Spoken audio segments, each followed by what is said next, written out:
Hi guys, ഇന്ന് നമ്മൾ രാവിലെ എണീറ്റിട്ട് മുടി വെട്ടാൻ വേണ്ടിയിട്ടുള്ള പ്ലാനാണ്. അപ്പോൾ രാവിലെ എണീറ്റ് ബൈക്ക് എടുത്തു നേരെ അഞ്ചലോട്ട് വിട്ടേക്കാണ് മുടി വെട്ടാൻ വേണ്ടിയിട്ട്.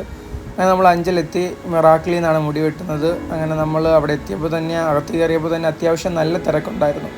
അങ്ങനെ നമ്മൾ വെയിറ്റ് ചെയ്തു, പാട്ടൊക്കെ കേട്ട് വെയിറ്റ് ചെയ്തിരുന്നു. അപ്പോൾ നമ്മളെ ടൈമായി, നമ്മളെ വിളിച്ചു, അകത്ത് കയറി ചെയറിലിരുന്നു. പുതിയൊരു പയ്യനായിരുന്നു, അവൻ അത്യാവശ്യം നല്ലപോലെ നമുക്ക് വെട്ടി തന്നു, കുഴപ്പമില്ലായിരുന്നു. പിന്നെ നമ്മളങ്ങനെ വട്ടത്തിൽ പോകാൻ വേണ്ടിയിട്ട് പ്ലാനിട്ട് ഞാനും ഫ്രണ്ടും കൂടെ അങ്ങനെ നമ്മൾ നേരെ വട്ടത്തിലാറിൽ വന്നപ്പോഴത്തേക്കാണ് അവിടെ ഒരു ബോർഡ് ഇരിക്കുന്നത് ശ്രദ്ധിച്ചത്.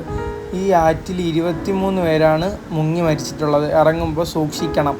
കാരണം ഇവിടെ നല്ല ചുഴിയും കാര്യങ്ങളൊക്കെ ഉള്ള ഒരു സ്ഥലമാണ്. ഇപ്പം അവിടെ അത്യാവശ്യം വെള്ളം കുറവാണ്, കാരണം മഴയൊന്നും ഇല്ലാത്തത് കൊണ്ടിട്ട് വെള്ളം കുറവാണ്. പക്ഷേ എപ്പോഴാണ് ഇവിടെ വെള്ളം വരുന്നതെന്നും നമുക്ക് കാൽക്കുലേറ്റ് ചെയ്യാൻ പറ്റാത്തൊരു സ്ഥലമാണ്.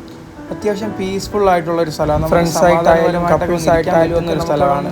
കുറേ ടൈം സ്പെൻഡ് ചെയ്യാൻ പറ്റുന്നൊരു സ്ഥലമാണ്. നമ്മളിവിടെ ശല്യപ്പെടുത്താനോ ബുദ്ധിമുട്ടിക്കാനോ ഒന്നും അങ്ങനെ അധികം ആൾക്കാരൊന്നും വരത്തൊന്നുമില്ല. നമുക്ക് സമാധാനമായിട്ടിരിക്കാം. അതുപോലെ തന്നെ നമുക്ക് നടന്നു പോകാൻ ഇവിടെ ഒരു പാലമൊക്കെ ഉണ്ടാക്കിയിട്ടുണ്ട്. കുറച്ച് നടക്കാനേ ഉള്ളൂ, നമുക്ക് അങ്ങ് പാറയുടെ സ്റ്റൈലിലൊക്കെ പോകാം. അങ്ങനെ നമ്മൾ ഫ്രണ്ടിലോട്ട് നടന്നു പോകുമ്പോൾ തന്നെ നമുക്ക് സൈഡിലൊരു മക്ബറയൊക്കെ കാണാൻ പറ്റും. ഇവിടെ മുമ്പ് ഒരു തങ്ങൾ താമസിച്ചിരുന്നു, എന്തൊക്കെയോ അങ്ങനെ ഒരു ചരിത്രമൊക്കെ ഉണ്ട്. എനിക്ക് കറക്റ്റ് അറിയില്ല അതെങ്ങനെയാണെന്ന്.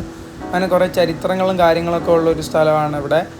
അപ്പോൾ നമ്മൾ കുറച്ചും കൂടെ ഫ്രണ്ടിലോട്ട് പോകുമ്പോൾ നമുക്ക് താണ്ട് ഇങ്ങനത്തെ നല്ല അടിപൊളി ഒരു സ്ഥലത്തെത്തും. നല്ല പാറയും വെള്ളവും. ഇതിൻ്റെ കറക്റ്റ് ലൊക്കേഷൻ വരുന്നത് പെരപ്പയത്താണ്. നമ്മളെ വട്ടത്തിലാറെന്ന് പറഞ്ഞാൽ വട്ടത്തിലാറുന്ന ലൊക്കേഷൻ നോക്കിയാൽ നമുക്ക് ഇവിടെ എത്താൻ പറ്റും. അപ്പോൾ നമുക്ക് അടുത്ത വീഡിയോയിൽ കാണാം ഗൈസ്, ബൈ.